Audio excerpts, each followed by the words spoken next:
तो हेलो दोस्तों, good morning. कैसे हैं आप सभी? आई होप कि सभी अच्छे होंगे और अच्छी से पढ़ाई कर रहे होंगे। तो दोस्तों, हम लेकर के आ गए हैं आपके लिए फिर से एक नया क्वेश्चन। हमारी सीरीज चल रही थी दोस्तों, civil procedure code and limitation act, जो कि हमारा पेपर कोड है K5001, 5th सेमेस्टर का पहला ही पेपर है। तो चलिए उसका लेकर के आ गए हैं एक और स्पेशल क्वेश्चन। दोस्तों, ये क्वेश्चन आपको किसी भी फॉर्मेट में देखने के लिए मिल सकता है, लेकिन मिलेगा जरूर। क्वेश्चन है, दलीलें क्या होती हैं? अब देखो, दलील की परिभाषा तो हम यहां पर आपको सारा बताएंगे, लेकिन सबसे पहले मैं आपको बता दूं कि दलील को बोलते हैं अभिवचन, और इंग्लिश में इसको बोलते हैं प्लीडिंग्स। क्या बोलते हैं? प्लीडिंग्स। तो चलिए, अभिवचन के आधारभूत नियम क्या है, किसे कहते हैं अभिवचन, कब करना होता है, कब अभिवचन में संशोधन करने की अनुमति दी जा सकती है, सारी चीजें हम यहां पर देखने वाले हैं। सबसे पहले देखेंगे कि अभिवचन क्या है, मतलब कि दलील क्या है। तो नोटबुक और पेन निकाल लीजिए, स्टार्ट करते हैं। देखिए, वाद विवाद, ध्यान रखना, वाद और विवाद दोनों शब्द जो हैं वो एक ही सिक्के के दो पहलू हैं, लेकिन दोनों अलग अलग हैं। वाद और विवाद, ठीक है, मतलब कि एक होता है वादी, एक होता है विवादी। जैसे वादी और प्रतिवादी होते हैं ना, तो बस ऐसे ही समझ लीजिए। देखिए, वाद विवाद में संशोधन को समझने से पहले यह समझने की आवश्यकता है कि वाद विवाद है क्या और इसके नियम क्या हैं। अभिवचन वे कथन है जो प्रत्येक नागरिक मुकदमे की रीढ़ है। ध्यान रखना, अभिवचन वे कथन है जो प्रत्येक नागरिक, मतलब कि सिविल मुकदमे की रीढ़ की हड्डी है, ये समझ लो। यदि कोई दलील नहीं है तो कोई भी सिविल मुकदमा अस्तित्व में नहीं आएगा। सीपीसी के आदेश 6 नियम के तहत दलीलों को परिभाषित किया गया है, मतलब कि अभिवादों को परिभाषित किया गया है, जिसमें कहा गया है कि, आगे पढ़ूंगा, पहले इसको ऊपर कर लो, जिसमें कहा गया है कि, ध्यान रखना, आदेश के नियम 6 के कै में है, जिसमें यह कहा गया है कि दलीलें सादा या लिखित बयान होंगी। वादी अपने दावे को साबित करने के लिए वादी द्वारा सिविल कोर्ट में दायर किए गए बयान है। क्या है? जब आपके साथ में कोई घटना घटी है और आपसे बयान लिए जाते हैं, ध्यान रखना, बयान आपसे बोला जाता, चलो क्या है, दलील क्या है आपकी, कि सर इसने मेरे घर में चोरी कर ली थी, या इसने मुझे मारा था, इसके मेरे से ये बोला था और ये कहा था, कोई भी चीज़ है, जो मुकदमा जिस आधार पर लिखा हुआ है, ठीक है, उसमें बीच में जो आप लिखोगे ना कि हाँ ये आधार था, इस ये था, वही है अभिवचन, दलील वही है। बयान जिसको कहते हैं, सादा सिंपल बयान तो आपने सुना ही होगा, बस तो वो बयान है। जबकि लिखित बयान सीपीसी के आदेश 8 नियम 1 में परिभाषित बयान है। इसमें कहा गया है कि प्रतिवादी को समन जारी होने की लिखित तारीख से 30 दिनों के भीतर लिखित बयान दाखिल करना चाहिए। प्रतिवादी द्वारा अपने बचाव के लिए लिखित बयान दायर किए जाते हैं। सीपीसी में वाद को परिभाषित नहीं किया जाता है, नहीं किया गया है। अब देख लो, यहाँ पे दो चीजें आ गई हैं, अभिवचन और बयान, ठीक है दोस्तों। लेकिन जो इसमें तीसरी बात है, वाद को परिभाषित नहीं किया। वाद का मतलब तो सीधा सीधा है, मतलब कि मुकदमा। चलिए, लेकिन इसे वादी की दलील कहा जा सकता है, क्योंकि जो वाद है, जो मुकदमा है, उसी को तो वादी की दलील कहा जाएगा। भाई वाद में ही तो लिखा हुआ है, वाद पत्र बताया नहीं है, सारी चीजें लिखी होती है, इस आधार पर ये किया, ये हुआ, ऐसे उसी को वाद पत्र में जो लिखा होता है वही उसकी दलीलें होती हैं, जिसमें सिविल मुकदमा शुरू किया जाता है। दलील ठीक से तैयार की जानी चाहिए और इसमें कोई अस्पष्ट या स्पष्ट बयान नहीं होना चाहिए। अभिवचन वे भौतिक तथ्य हैं, ध्यान रखना, वो भौतिक तथ्य है, फिजिकली फैक्ट, जो वादी को कार्यवाही के कारण को परिभाषित करने में और प्रतिवादी को सिविल मुकदमे में अपना बचाव स्थापित करने में मदद करते हैं, ठीक है। मतलब कि जो केस को आगे बढ़ाएंगे, जिन मामलों पर, जिन बातों पर केस आगे बढ़ेगा, बहस होगी, जरह होगी, बयानबाजी होगी, सब कुछ होगा, तभी तो निर्णय आएगा। तो ये जिसके भी ऊपर होगा ना, वो सब भैया अभिवचनों के ऊपर होगा, ठीक है। चलिए आगे है, अभिवचन का मसौदा तैयार करते समय किन किन नियमों का पालन किया जाना चाहिए। बयानों का मसौदा, चलिए देखते हैं। देखिए, नंबर 1, दलील में तथ्य शामिल होने चाहिए, लेकिन दलील में कोई कानून लागू नहीं होना चाहिए। दलीलों में बताए गए तथ्य के आधार पर कानून लागू करने की शक्ति केवल अदालत के पास है। गौरी दत्त गणेश लाल फर्म बनाम माधव प्रसाद के मामले में प्रथम माननीय न्यायालय ने कहा था कि अभिवचन को 4 शब्दों में परिभाषित किया जाना चाहिए। कौन से? तथ्यों को प्रस्तुत करें, कानून को नहीं। तथ्यों को प्रस्तुत करें, कानून को नहीं। अब इसका मतलब क्या है, चलो मैं अपने शब्दों में बता देता हूं। आप किसी के पास गए, ठीक है, और उसने आपको चांटा मारा, तो अब आप उससे क्या कहोगे? क्या कहोगे? तूने मुझे चांटा मारा है, मैं तुझे अदालत में देख लूंगा। अब अदालत में तुम वहां पर जाकर के ये कहोगे कि सर उसने मुझे चांटा मारा और इस तरह से मारा, सीधे हाथ से मारा, मैं इतनी दूरी पर खड़ा था और मैं बैठा था, खड़ा था, इस तरह से। लेकिन अदालत में ये नहीं अभिवचन दे सकते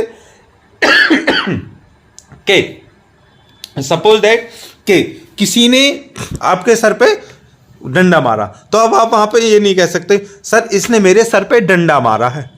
आईपीसी की धारा 307 के तहत इस पर मुकदमा चलाया जाए। अदालत कहेगी ओ भैया रुक रुक, बस तेरे सर पे डंडा मारा, इतना ही लिखा, आगे मत कर, आगे मत बोल। समझ में आ गया दोस्तों? क्योंकि क्या धारा लगेगी, क्या नहीं लगेगी, क्या कानून है, क्या नहीं, वो तो भैया जज साहब तय करेंगे ना, तुम थोड़ी ना कर लोगे। इसलिए कहा गया है कि तथ्यों को प्रस्तुत करें, कानून को नहीं। चलिए पॉइंट नंबर 2, दलीलों में भौतिक तथ्य शामिल होने चाहिए। पक्षों को दलीलों में सारहीन या अप्रासंगिक तथ्यों का उपयोग करने से बचना चाहिए। अब इसमें क्या है कि देखिए, वीरेंद्र नाथ बनाम सतपाल सिंह 2 के मामले में अदालत ने कहा कि भौतिक तथ्य वे तथ्य हैं जो वादी को उसकी कार्रवाई के कारण को परिभाषित करने या प्रतिवादी को अपने बचाव को मजबूत करने में मदद देते हैं। मतलब भौतिक तथ्य वो देने चाहिए कि सर मैं रास्ते से जा रहा था, ठीक है, और मैं रास्ते से जा रहा था और इसकी बाइक रपटी और आकर के मुझे लगी और मेरे सर में चोट लगी, मैं बेहोश हो गया, इस तरह से हो गया। और अब यहाँ पर भौतिक फैक्ट क्या है? भौतिक फैक्ट ये हो सकता है कि सर ये बाइक बहुत स्पीड से चला रहा था, या फिर वहां पर एक गड्ढा था, इस तरह से उस गड्ढे में इसकी बाइक पड़ी, या फिर बारिश हो रही थी, रपटन हो रही थी। इस तरह के फैक्ट वहां पर रख सकते हैं दलीलों में, ठीक है।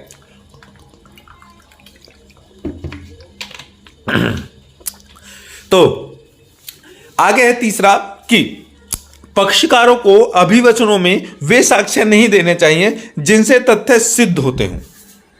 ध्यान रखना, पक्षकारों को अभिवचनों वो साक्ष्य नहीं देने चाहिए जिनसे तथ्य सिद्ध होते हों। जैसे कि मतलब कि अगर तुम साक्ष्यों को उसमें बता दोगे तो सामने वाला जो वो साक्ष्यों को खत्म ना कर देगा।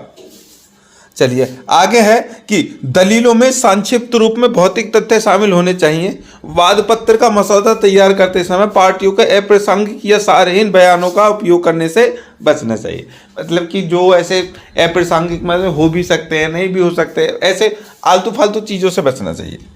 चलिए आगे है आदेश 6 नियम 17 सिविल प्रक्रिया संहिता क्या कहती है। देखिए दोस्तों, अभिवचनों में संशोधन। न्यायालय कार्यवाही के लिए किसी भी चरण में किसी भी पक्ष को अपने अभिवचनों को ऐसे तरीके से और ऐसी शर्तों पर बदलने या संशोधित करने की अनुमति दे सकता है जो उचित हो, और ऐसे सभी संशोधन किए जाएंगे जो निर्धारित करने के उद्देश्य से आवश्यक हो सकते हैं। पार्टियों के बीच वाद विवाद में असली सवाल क्या है, बशर्ते कि मुकदमा शुरू होने के बाद संशोधन के लिए किसी भी आवेदन की अनुमति नहीं दी जाएगी। देखिए कहने का मतलब यह है कि अभिवचनों में संशोधन जो है वो किसी भी चरण में किसी पक्ष को अभिवचनों में ऐसे तरीके से दे सकते हैं कि उनकी शर्तों को संशोधित करने की अनुमति दे सकता है। लेकिन पॉइंट यह है कि संशोधन वही किए जाएंगे जो उस उद्देश्य में आवश्यक हो सकते हैं, ठीक है। एक्चुअली जो पार्टियों के बीच जो विवाद है, असली जो सवाल है, उसको संशोधन नहीं किया जा सकेगा क्योंकि केस तो सारा उसी पर टिका हुआ है ना। चलिए इसमें भी जब तक कि अदालत इस निष्कर्ष पर नहीं पहुंचती कि उचित परिश्रम के बावजूद पक्ष मुकदमा शुरू होने से पहले मामला नहीं उठा सकता। मतलब कि तब भी ये नहीं है जब तक अदालत उसमें कुछ कार्रवाई ना कर लेगी। आगे है कि सिविल वाद की पैरवी के किस चरण में संशोधन किया जा सकता है। ध्यान रखना, अब सिविल की जो पैरवी चल रही है उसके किस चरण में। अब पैरवी का मतलब मैं आपको बता देता हूं। देखिए जब केस आप दायर करते हैं, मतलब केस बनाया, केस आपने दायर कर लिया, केस चल गया, अब उसमें पैरवी होने लग गई। अब पैरवी का मतलब ये होता है, सबसे पहले जो आपका वकील है वो जज साहब के सामने खड़ा होगा, आपकी फाइल को लेकर कहेगा सर मेरे क्लाइंट ये हैं और मैं वादी हूँ और मेरे साथ में ऐसा ऐसा हुआ है मेरे क्लाइंट के साथ में, और हमारे केस को दर्ज कीजिए और हमें इंसाफ दिलवाइए। ये हो गई पैरवी। तो पैरवी के किसी भी चरण में संशोधन किया जा सकता है जब तक पैरवी चल रही है, उसके आगे की कार्रवाई में नहीं। चलिए पहले इसी को देख लेते हैं कि अभिवचनों में संशोधन से संबंधित प्रावधान सिविल न्यायालय को कार्रवाई के किसी भी चरण में पक्षकारों को अभिवचनों में परिवर्तन, संशोधन या संशोधित करने की अनुमति देने की शक्ति देता है। सिविल प्रक्रिया संहिता के आदेश 6 नियम 17 में अभिवचनों में संशोधन का प्रावधान बताया गया है, लेकिन अदालत संशोधन की अनुमति तभी देगी जब पक्षों के बीच विवाद को निर्धारित करने के लिए यह संशोधन आवश्यक हो। इस प्रावधान का उद्देश्य न्याय के उद्देश्यों को बढ़ावा देना है, न कि कानून को हराना है। कहने का मतलब यह है, अगर कोई पॉइंट उनके बीच में नहीं निकल के आ रहा है तो वहां पर संशोधन करने के लिए वो कह सकती है, लेकिन वहां पर नहीं कि जहां पर तो उन्हें पहले कुछ बात बोली थी और अब कुछ बात झूठ बोल रहे हो, वो नहीं चलेगा। ठीक है, जैसे कि पहले आपने एक दलील में कहा था कि इसने मुझे 2 चांटे मारे थे, और अब तुम कह रहे हो सर 2 चांटे नहीं थे, एक्चुअली 2 चांटे और 2 लात और मारी थी। तो इस कंडीशन में होगा अच्छा बेटा ये तो पहले डालना चाहिए था। हाँ, ऐसा हो सकता है कि आप ये दलील उसको संशोधित कर सकते, सर 1 चांटा इसने अभी मारा था, 1 चांटा बाद में मारा था। ठीक है, चलिए आगे है आदेश 6 नियम 17 के प्रावधान में कहा गया है कि अदालत मुकदमा शुरू होने के बाद संशोधन के आवेदन की अनुमति नहीं देगी जब तक कि अदालत इस निष्कर्ष पर नहीं पहुंचती कि पक्ष ने मुकदमा शुरू होने से पहले प्रासंगिक तथ्य नहीं उठाए थे। यह प्रावधान अदालत को मुकदमा शुरू होने के बाद दलीलों के आवेदन पर निर्णय लेने की विवेकाधीन शक्ति देता है। अभिवचनों में संशोधन के लिए आवेदन करने के लिए मुकदमे की संस्था आवश्यक है। कहने का मतलब यह है कि एक बार अगर मुकदमा शुरू हो गया उसके बाद से कोई भी उसमें कोई भी कहीं पर चेंज नहीं हो सकता। ठीक है, चाहे कुछ भी हो। आगे है कि अब ये जो प्रावधान है, इस प्रावधान को सिविल प्रक्रिया संशोधन संहिता 1999 द्वारा हटा दिया गया था। यह चूक नागरिक संहिता में नए परिवर्तनों को स्थिरता सुनिश्चित करने के लिए की गई थी, लेकिन बाद में इसे सिविल प्रक्रिया संशोधन संहिता 2000 द्वारा फिर से चालू कर दिया। इस संशोधन ने अदालत को कुछ सीमाओं के साथ दलीलों के आवेदन की अनुमति देने की शक्ति दी थी कि कुछ दलीलें आप और दे सकते हैं। गुरदयाल सिंह बनाम राजकुमार अनेजा 4 के मामले में अदालत ने कहा कि जो भी व्यक्ति वाद विवाद में संशोधन के लिए आवेदन कर रहा है उसे बताना होगा कि मूल विवाद में क्या परिवर्तन, संशोधन या सुधार किया जाना है। मतलब कि अगर कोई मूल वाद में, मतलब जिस बात के ऊपर तुम्हारा झगड़ा है, अगर उस बात में कोई चेंज करना चाहते हो, अपनी बात को बदलना चाहते हो या कुछ भी करना चाहते हो, तो भैया पहले अदालत को बताना पड़ेगा। ठीक है, राजेश कुमार अग्रवाल और अन्य बनाम के मोदी और अन्य 5 के मामले में अदालत ने कहा कि दलीलों के संशोधन में 2 भाग होते हैं। ध्यान रखना, बड़ा मामला है। के मोदी सुना होगा तुमने। नंबर 1, पहले भाग में हो सकता है शब्द अदालत को दलीलों के आवेदन को अनुमति देने या अस्वीकार करने की विवेकाधीन शक्ति देता है। 2 भाग होते हैं संशोधन के। पहले में यह कि शब्दों, कुछ शब्द हैं उनको थोड़ा बहुत फेरबदल करने के लिए अदालत दे भी सकते हैं, नहीं भी। दूसरे भाग में करेगा कि शब्द सिविल कोर्ट और दलीलों के आवेदन की अनुमति देने के लिए अनिवार्य निर्देश देता है, इंस्ट्रक्शंस देता है। यदि पार्टियों के बीच विवाद में वास्तविक प्रश्नों निर्धारित करने के उद्देश्य से संशोधन आवश्यक है तो। ठीक है, चलिए आगे। अदालत याचिकाओं में संशोधन की अनुमति क्यों देती है? अब देखो ऐसा क्यों करती है कि एक बार तुमने जो बातें कह दी उसको संशोधन क्यों करना है। देखिए, अभिवचनों में संशोधन के लिए आवेदन की अनुमति देने का न्यायालय का प्राथमिक उद्देश्य न्याय के उद्देश्यों को सुरक्षित रखना और अन्य पक्षों के साथ अन्याय को रोकना है। साथ ही पार्टियों के बीच विवाद में वास्तविक प्रश्नों को निर्धारित करने के उद्देश्य से यह संशोधन आवश्यक है। अभिवचनों में संशोधन पक्षकारों को अभिवचनों में अपनी गलतियों को सुधारने में मदद करता है। कॉपर बनाम स्मिथ के मामले में अदालत ने कहा कि दलीलों में संशोधन के पीछे का उद्देश्य पार्टियों के अधिकारों की रक्षा करना है, न कि दलीलों में उनके द्वारा की गई गलती के लिए उन्हें दंडित करना है। ठीक है दोस्तों, चलिए आगे है कि अभिवचन में क्या संशोधन किया जा सकता है। इंपॉर्टेंट फैक्ट, देखिए क्या क्या संशोधन किए जा सकते हैं। सबसे पहले वादी द्वारा वाद दायर किया गया, उसमें प्रतिवादी द्वारा लिखित बयान दाखिल किए गए, उसमें ध्यान रखना कि वादी जो वाद दायर करता है उसमें संशोधन हो सकता है, और प्रति द्वारा जो लिखित बयान है, एक्चुअली जो लिखित बयान है उसमें संशोधन किया जा सकता है। आगे है अभिवचनों के संशोधन में संबंध के सिद्धांत का महत्व क्या है। देखिए, जब न्यायालय अभिवचनों में संशोधन के आवेदन की अनुमति देता है तो यह मुकदमे की तारीख से संबंधित होता है, लेकिन संपत कुमार बनाम अय्याकन्नू 6 के मामले में अदालत ने कहा कि कुछ विशेष मामलों में अदालत यह निर्देश दे सकती है कि दलीलों में संशोधन मुकदमे की तारीख से संबंधित नहीं होगा। ठीक है, मतलब कि मुकदमे की तारीख जो है उससे कोई उसका संबंध नहीं होगा। आगे है अनुमति मिलने पर वादों में संशोधन। अगर अनुमति मिल जाती है तो वाद जो होता है उसमें संशोधन कैसे होता है। देखिए, किशनदास विठोबा बैचलर के मामले में अदालत ने कहा कि दलीलों में संशोधन के लिए छुट्टी देने से पहले 2 आवश्यक शर्तें पूरी की जानी चाहिए। मतलब कि केस को थोड़ा सा समय देने के लिए 2 आवश्यक शर्तें होनी चाहिए। कैसा? इस अवकाश अनुदान से दूसरे पक्ष के साथ अन्याय नहीं होना चाहिए, और पक्षों के बीच जो विवाद है कि वास्तविक प्रेषण को निर्धारित करने के लिए अभिवचनों में यह संशोधन आवश्यक है। इन दोनों शर्तों को अगर पूरी करते हैं तो अगर बताते कि दोनों शर्त पूरी होती हैं तो ही उसमें संशोधन हो सकता है। आगे है रामकुमार गुरुवारा मृत के मामले में 3LRS बनाम SK Saraogi and company private limited और अन्य मान्य सर्वोच्च न्यायालय ने कुछ शर्तें बताई हैं जब याचिकाओं में संशोधन की अनुमति दी जा सकती है।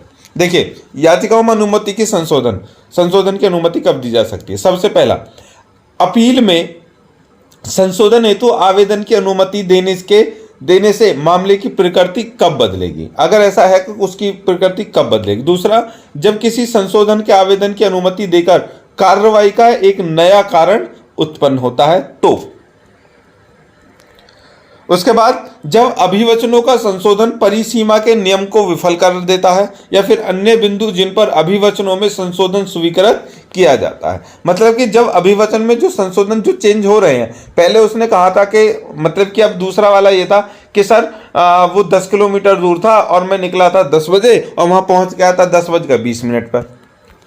ठीक है, अब बाद में वो कह रहा है नहीं 10:30 पर पहुंचा था। तो इस तरह के चेंज, उसका रीजन भी वो बताएगा ऐसा क्यों। जब मुकदमों की बहुलता से बचने के लिए संशोधन का आवेदन दायर किया जाता है, मतलब कि हो सकता है उस संशोधन से वो मामला ही जल्दी से निपट जाए। आगे, जब पक्षकारों ने वाद पत्र या लिखित बयान में गलत तरीके से वर्णन किया हो, ऐसा हो सकता है कि उन्होंने जो वाद पत्र दिया उसमें कुछ गलत लिख दिया हो, तो वो कह रहे हैं सर इसमें थोड़ा सा गलत है, हमें इसका करना है, हम माफी मांगते हैं, इसकी हमें चेंज करने दीजिए। उसके बाद, जब वादी वाद पत्र में कुछ संपत्तियों को जोड़ना छोड़ देता है। ऐसा भी होता है कि उसने वाद पत्र में कह दिया कि मेरे पास में एक बाइक थी, एक गाड़ी थी, 2 बंगले थे, वो थे, उनमें कुछ छोड़ दिया हो तो कह नहीं मेरे पास ये है, मैं उनको भी शामिल करना चाहता हूँ। ठीक है, चलिए। अब अस्वीकृत होने पर अभिवचनों में संशोधन, मतलब कि जब रिजेक्शन हो जाए। देखिए, अभिवचनों में संशोधन का आवेदन न्यायालय द्वारा तब खारिज कर दिया जाता है जब पक्षों के बीच विवाद के वास्तविक प्रश्नों को निर्धारित करने के लिए संशोधन आवश्यक नहीं होता। कहने का मतलब यह है कि अगर अदालत को लग रहा है कि दोनों का मामला तो ठीक है, उनके सवाल बन रहे हैं, उनके जवाब बन रहे हैं, उनके सवाल, मुकदमा तो ठीक बन रहा है, कारण भी पता चल रहा है कि किस कारण की वजह से ये हुआ है, तो इसमें संशोधन क्यों ही करना है। चलो, संशोधन कुछ नहीं, हमें पता है ना, मार पिटाई का केस है। चलो आगे, कि अभिवचनों में संशोधन का आवेदन तब खारिज कर दिया जाता है जब यह एक बिल्कुल नए मामले की शुरुआत की ओर ले जाता है। मोदी SPG के मामले में मिल्स बनाम लाधा राम एंडरसन 7 सुप्रीम कोर्ट ने कहा कि प्रतिवादी को लिखित बयान के कुछ पैराग्राफ में किए गए मामले को पूरी तरह से बदलने और एक पूरी तरह से अलग और नए मामले को प्रतिस्थापित करने की अनुमति नहीं दी जा सकती। ठीक है, मतलब कि आपका जो मुकदमा पहले कुछ था और अभी चेंज करके इसको कुछ बनाना चाहते हैं, ऐसा नहीं होगा, खत्म करो इसको। अदालत को पागल समझाए क्या? दूसरा, जब वादी या प्रतिवादी लापरवाह हो।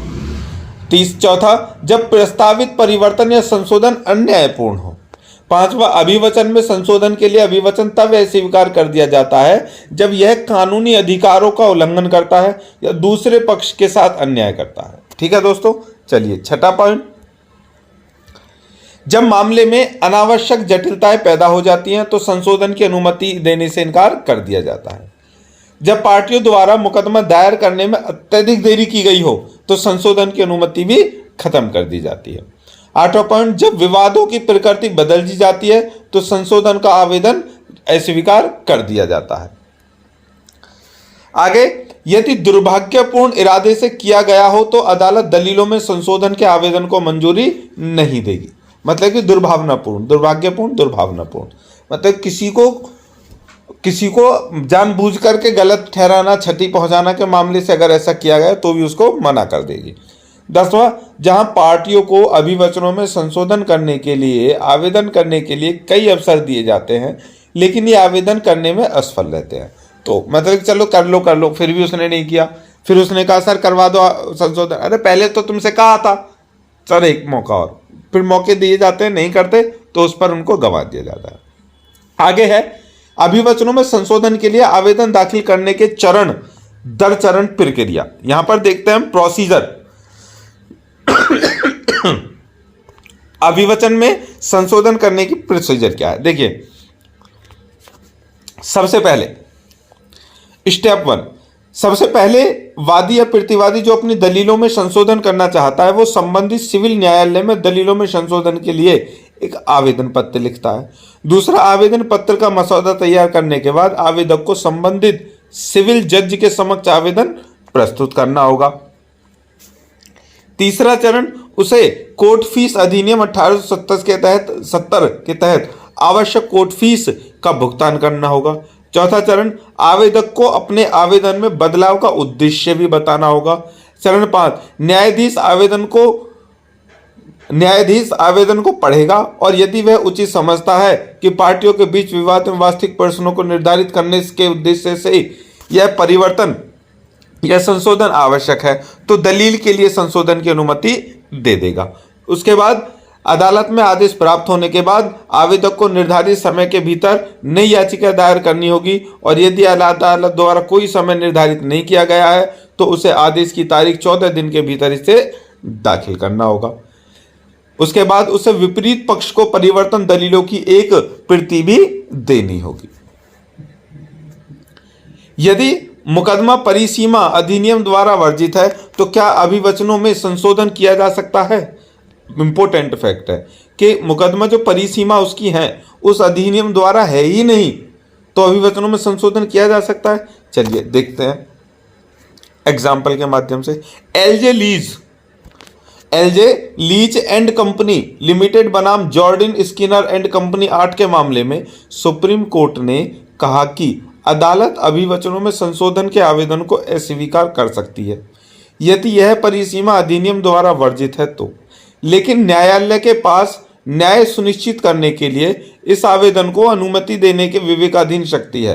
परिसीमा आवेदन को अस्वीकार करने का आधार हो सकती है, लेकिन यदि न्यायालय को लगता है कि संशोधन आवश्यक है तो अनुमति दे सकती है। कहने का मतलब हाँ या ना दोनों हो सकते हैं। ठीक है दोस्तों, चलिए तो आ जाते हैं दोस्तों हम निष्कर्ष पर।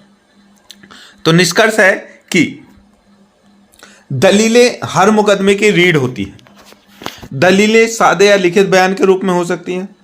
अभिवचनों में संशोधन का अर्थ है न्यायालय में एक आवेदन द्वारा मूल अभिवचनों में परिवर्तन, संशोधन और संशोधन। देखिए, मुकदमों की बहुलता से बचने के लिए अदालत अभिवचनों में संशोधन के आवेदन की अनुमति देती है, लेकिन यह सच है कि न्याय में देरी का एक बड़ा कारण दलीलों में संशोधन करना भी है। मतलब कि जो न्याय में देरी होती है वो दलीलों में संशोधन, यह भी एक कारण है। हालांकि अदालत इस चीज से बचती है लेकिन फिर भी ऐसा होता है। अदालत को ऐसे संशोधन के लिए आवेदनों की अनुमति देनी चाहिए जो अच्छे विश्वास में किए गए हों और पार्टियों के बीच विवाद के वास्तविक प्रश्न का निर्धारण करें। अदालत को ऐसे आवेदन की अनुमति नहीं देनी चाहिए जो दुर्भावनापूर्व इरादे से या कार्यवाही में देरी करने के लिए किया गया हो। वाद विवाद में गलतियों को सुधारने के लिए वाद विवाद में संशोधन एक अच्छा कानून है, लेकिन इसकी अनुमति उचित सावधानी और परिश्रम से दी जानी चाहिए।